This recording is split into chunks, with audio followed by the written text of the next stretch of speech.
નમસ્કાર, જય હિન્દ, જય ભારત. હું યુવરાજસિંહ જાડેજા. સમાચાર મળી રહ્યા છે કે 2026 નીટની જે પરીક્ષા હતી એ પરીક્ષાનું પેપર લીક થવાને કારણે પરીક્ષા રદ કરવાની નોબત આવી છે. નિર્ણય જે પરીક્ષા રદ ન કરવામાં આવ્યો છે એ આવકાર્ય છે, પરંતુ પ્રશ્ન એ છે કે ક્યાં સુધી આપણે પરીક્ષા રદ જ કર્યા રાખશું અને ક્યાં સુધી જે વિદ્યાર્થીઓના ભવિષ્ય સાથે જે ચેડા કરે છે એને છાવર્યા રાખશું. પરીક્ષા રદ એ ક્યારેય વિકલ્પ નથી. પરીક્ષા જેને કારણે પેપર લીક થયું છે, પેપરની અંદર કૌભાંડ ભ્રષ્ટાચાર થયો છે, પેપર લીકેજના જે માફિયાઓ છે એને સજા જ્યાં સુધી નહીં મળે ને ત્યાં સુધી આનું સમાધાન નથી. આનું જો નિરાકરણ લાવવું હોય તો પેપર લીકેજના જે પણ માફિયાઓ છે એ કોઈ પણ પાર્ટી સાથે હોય, કોઈ પણ સમાજ સાથે હોય, કોઈ પણ પક્ષ સાથે હોય કે કોઈ પણ ધર્મ સાથે સંકળાયેલા હોય એને ઉપર ખરેખર સકંજો કસાવવો જોઈએ. એના ઉપર જો સકંજો કસાશે, એને ખરેખર દાખલારૂપ જો કાર્યવાહી થશે તો જ આ છાસવારે બંધી જે ઘટનાઓ છે એ બંધ થશે.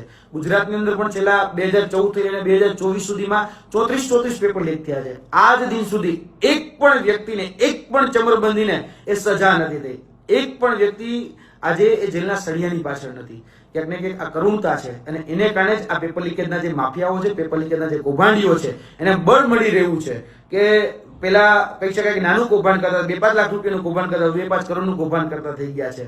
અને આ એનટીએ દ્વારા નીટની એક્ઝામ એ અત્યારે કહી શકાય કે રદ થઈ હોય એવું નથી. ભૂતકાળમાં પણ પેપર લીકેજ થયા છે અને તેની સાથે સાથે કેન્દ્ર સરકારની જે અન્ય એજન્સીઓ દ્વારા જે પરીક્ષા લેવામાં આવતી હોય, સ્ટાફ સિલેક્શનની છે, આઈબીપીએસની છે કે પછી આરઆરબી એટલે કે રેગ્યુલર રિક્રુટમેન્ટ બોર્ડની પરીક્ષાઓ છે, તેની અંદર પણ છાસવારે એ પેપર લીકેજની ઘટનાઓ સામે આવતી થઈ ગઈ છે. ગુજરાતમાં એટલે કે રાજ્યમાં તો બને છે, સાથે સાથે કેન્દ્રમાં પણ બને છે, પરંતુ આનો એકમાત્ર નિરાકરણ અને સમાધાન એ જ છે કે જે પણ ચમરબંધી હોય ખરેખર એને જો સજા કરવામાં આવશે તો જ આનું નિરાકરણ આવશે. બાકી ખાલી નારાઓ લગાડવાથી કે અમે કોઈ ચમરબંધીને છોડતા નથી, બેટી બચાવો બેટી પઢાવો કે પડેગા ઇન્ડિયા તો પડેગા ઇન્ડિયા, આનાથી સમાધાન નથી.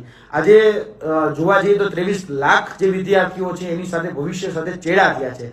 એના ભવિષ્ય સાથે એની સાથે પણ ચેડા થયા છે, કારણ કે આજે એ 23 લાખ વિદ્યાર્થીઓ માનસિક ત્રાસમાંથી ગુજરી રહ્યા છે અને પરીક્ષા રદ કરવી એટલે વિદ્યાર્થીઓને ખરેખર જોવા જઈએ તો આમાં સૌથી વધારે નુકસાન થતું હોય છે. એટલે આ નુકસાનને કારણે વિદ્યાર્થીઓ જે છે એ ક્યાંક ને ક્યાંક માનસિક ત્રાસમાંથી નીકળતા હોય છે. તો એનું સમાધાન લાવવું જરૂરી છે. દરેક વખતે પેપર લીકેજની જે ઘટનાઓ છે અને દરેક વખતે જે પેપર લીકેજના જે માફિયાઓ છે, કૌભાંડીઓ છે, ભ્રષ્ટાચારીઓ છે, આપણે જે છાવરીએ છીએ એ છાવરોનું બંધ કરી દે. કોઈ પણ પાર્ટી, કોઈ પણ પક્ષ કે કોઈ પણ ધર્મ ના હોય એની ઉપર સખતમાં સખત અને કડકમાં કડક સજાનો જે દાખલો બેસાડીશું તો જ આ જે પેપર લીકેજના જે માફિયાઓ છે, કૌભાંડીઓ છે એને જો ખરેખર આપણે જેલના સળિયાની પાછળ મોકલીશું તો જ આનું સમાધાન છે, તો જ આનું નિરાકરણ છે. બાકી આ ઘટનાઓ એ વારંવાર પુનરાવર્તન થતું રહેશે. એટલે આનું નિરાકરણ લાવીએ. જય હિન્દ, જય ભારત.